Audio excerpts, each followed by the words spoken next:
We get nostalgic about the 1970s, the music, the community, the freedom. But looking back at our houses, honestly, it's a miracle we survived. While modern homes are obsessed with health and safety, the 1970s British home was a collection of fire hazards, toxic fumes, and freezing cold rooms held together by wood chip wallpaper and hope. We slept under ceilings made of what was basically petrol. We cooked in open vats of boiling oil. We heated our rooms with portable gas canisters that smelled like an industrial estate. And we thought nothing of it, because everyone's house was the same. Today, I'm walking through the British home of the 1970s, pointing out the features that have vanished. Not because they went out of style, but because they were genuinely dangerous. Fire starters, toxic materials, structural nightmares. How many of these did you survive? Number 1. Polystyrene ceiling tiles. Look up in any 1970s living room and you'd see them. White polystyrene tiles covering the entire ceiling, sometimes with a textured pattern, sometimes plain, sold as insulation or to cover cracks in old plaster. Cheap, easy to stick up with dabs of adhesive. The problem? They were basically solid petrol. If a fire started anywhere in that room, those tiles didn't just burn, they melted. Dripped, flamming polystyrene rain falling on your head, releasing toxic black smoke that could kill you faster than the flames. Fire brigades hated them. Safety experts begged people to rip them down, but they stayed up in millions of homes well into the 1980s because nobody wanted to deal with the mess of removing them. If you had these in your bedroom, you were sleeping in a tinderbox, and most of us did. Number 2. The chip pan. Before oven chips, before air fryers, there was only one way to make chips. The chip pan. A big metal pot, filled halfway with cooking oil, heated on the gas hob until it was violently bubbling. You'd lower the wire basket of raw chips into the oil. It would spit, hiss, sometimes catch fire if you left it too long. Every mother in Britain had the same safety drill. If the pan caught fire, don't panic. Don't throw water on it. Get a damp tea towel. Throw it over the flames. Turn off the gas. Walk away. It worked. Sometimes. Other times, the kitchen went up. The fire brigade were called to chip pan fires constantly. It was the leading cause of house fires in the UK for decades. But we kept using them because what else were you going to do? Boil your chips? Unthinkable. Kitchens smelled of old oil. Walls were covered in a sticky grease film. And every Friday night, families across Britain played Russian roulette with a pot of boiling fat. Number 3. The paraffin heater. Central heating was expensive, rare. Most homes in the 1970s had one coal fire in the living room and that was it. And the rest of the house was freezing. So you used a paraffin heater, a squat metal drum,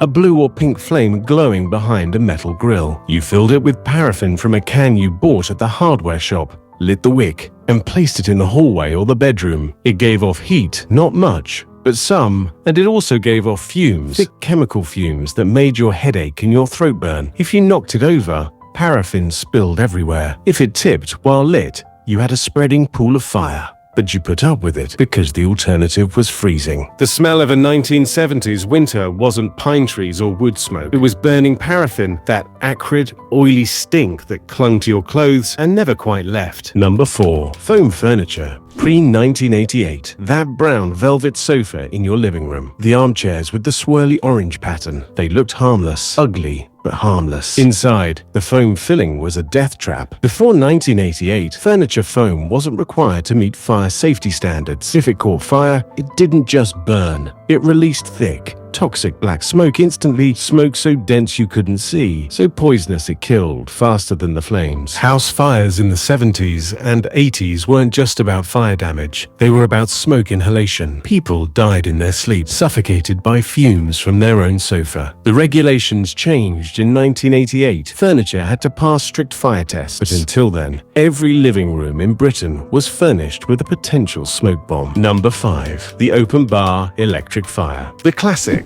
The icon. The electric fire with the glowing orange bars. It sat in the fireplace or mounted on the wall. 1, 2, or 3 bars. You switched them on with a click and they glowed red. then orange, heat radiating out if you sat close enough. People dried clothes on a rack directly in front of it, draped wet towels over it, let them steam and scorch. And there was no guard. Nothing stopping a toddler from reaching out and pressing their hand against that glowing bar. Some families had a fire guard, a metal cage to keep kids back. Many didn't. You learned fast. Touch it once and you never touched it again. Number 6. Non-safety glass doors. Those internal doors, wooden frames with panels of frosted or rippled glass, looked elegant, letting light pass between rooms. But the glass wasn't toughened. It wasn't safety glass. It was just ordinary glass. If you ran into it, slammed the door too hard, or fell against it, it shattered, not into safe little cubes like modern glass, but into giant, jagged shards that could slice you open. Every family had a story. Someone's cousin, a neighbor's kid, went through the glass door, needed stitches, sometimes worse. Modern homes use toughened glass. It's a legal requirement. But in the 70s, those doors were everywhere. Beautiful. Dangerous. Waiting. Number 7.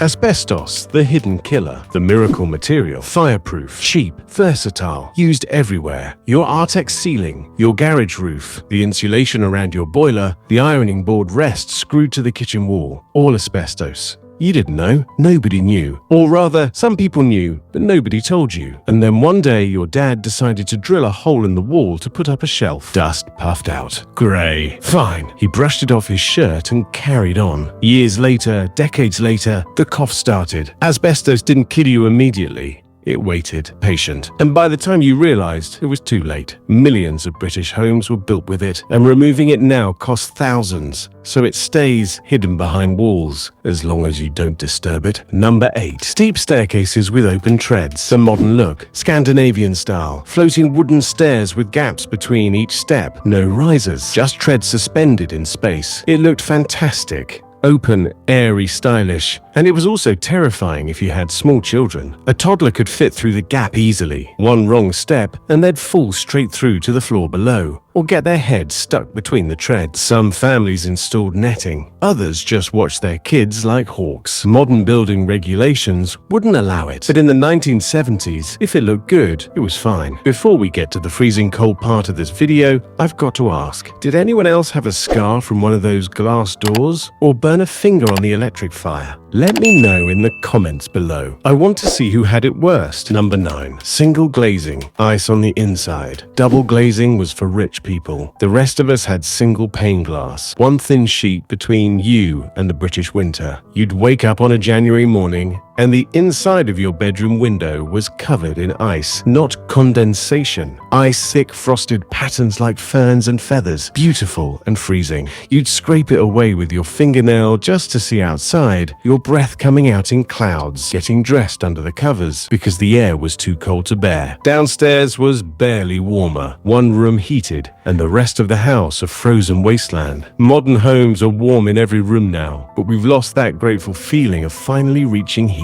Number 10. The coin meter, electric or TV. Under the stairs or in the cupboard, the meter. You fed it 50 pence pieces to keep the electricity running. The terror was real. You'd be halfway through a program, Morecambe and Wise, the climax building, and suddenly the lights went out. The TV died. Someone, usually your dad, scrambled for a 50 pence, shoved it into the slot, and the power snapped back on. But if you didn't have one, you sat in the dark until morning. It wasn't a fire hazard, it was an anxiety hazard, that constant, low-level dread of running out of power.